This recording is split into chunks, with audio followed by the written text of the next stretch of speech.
ಪಟ್ಟಾಭಿಷೇಕವೆಂದು ನಮ್ಮನ್ನು ಅತಿ ಜಾಗೃತವಾಗಿ ಬರಬೇಕೆಂದು ದೂತರನ್ನು ಕಳುಹಿಸಿದರಲ್ಲವೇ ಸಹೋದರ?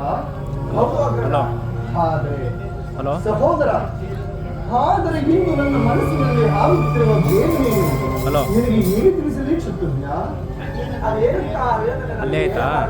ಸಹೋದರ, ನಿನ್ನೆ ರಾತ್ರಿ ನನಗೆ ಸ್ವಪ್ನವಾಯಿತು.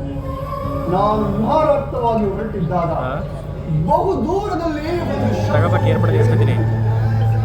ಆಗ ನಾನು ಆ ಕೂಗನ್ನೇ ಹಿಂಬಾಲಿಸುತ್ತಾ ಓಡಿದನು.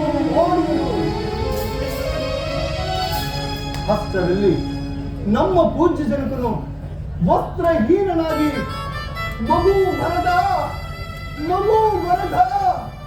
ನನ್ನನ್ನು ಕಾಪಾಡಲಾರದೆ ಹೋದೆಯಾ ಎಂದು ಕೂಗಿಕೊಂಡರು. ಆಗ ನಾನು ತಂದೆಯನ್ನು ಕಾಪಾಡಬೇಕೆಂದು ಓಡಿದನು. ಬಹುದೂರ ಓಡಿದನು. ಶತ್ರುಘ್ನ, ವಿಧಿಯಿಂದ ತಪ್ಪಿಸಿಕೊಳ್ಳಲಾರದೆ ಪೂಜ್ಯ ಜನಕರು ಕಣ್ಮರೆ ಆದರು. ಸಹೋದರ, ಕಣ್ಮರೆ ಆದರು. ನಂತರ ಎಚ್ಚರಗೊಂಡನು. ಎದ್ದು ನೋಡುವಷ್ಟರಲ್ಲಿ ಎಲ್ಲವೂ ಶೂನ್ಯ ಸಹೋದರ, ಎಲ್ಲವೂ ಶೂನ್ಯ. ಆದರೆ ಇಂದು ಅಗ್ರಜ ರಾಮಚಂದ್ರನ ಪಟ್ಟಾಭಿಷೇಕ. ಮಂಗಳ ವಾದ್ಯಗಳು ಕೇಳಿ ಬರುತ್ತಿಲ್ಲ. ತಳಿರ ತೋರಣಗಳಿಂದ ಅಲಂಕೃತಗೊಂಡಿಲ್ಲ. ಸುಹಾಸಿನಿಯರಾಗಲಿ ಸುಮಂಗಲಿಯರಾಗಲಿ ಯಾರೊಬ್ಬರು ಕಾಣುತ್ತಿಲ್ಲ ಸಹೋದರ. ಈ ಅಯೋಧ್ಯೆಯನ್ನು ನೋಡಿದರೆ ಕಾವ್ಯ ವೃದ್ಧಾದಿಗಳ ಸ್ಮಶಾನದಂತೆ ಭಾಸವಾಗುತ್ತಿದೆ ಸಹೋದರ.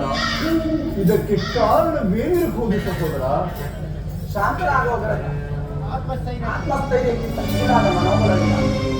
ಆದ್ದರಿಂದ ನೀನು ಕನಸಿರುವಂತೆ ಯಾವ ಅಮಂಗಲಕ್ಕಾಗಲಿ ಭಯಕ್ಕಾಗಲಿ ಕಾರಣವಿಲ್ಲ. ನಡೆ, ಈಗಲೇ ಅರಮನೆಗೆ ಹೋಗಿ ಮಾತಾಡುತ್ತಾ ನೋಡೋಣ. ಸರಿಯಾಗಿ ಹೇಳಿದ. ನಾವು ಮೊದಲು ಪುರಪ್ರವೇಶ ಮಾಡಿ ನೋಡೋಣ. ಹೇ ಸರ್ವಲೋಕ ಪ್ರಭು, ಅಯೋಧ್ಯೆಗೆ ಯಾವ ಅಮಂಗಳವು ಉಂಟಾಗದಿರಲಿ ಪ್ರಭು, ಯಾವ ಅಮಂಗಳವು ಉಂಟಾಗದಿರಲಿ. ಸಹೋದರ,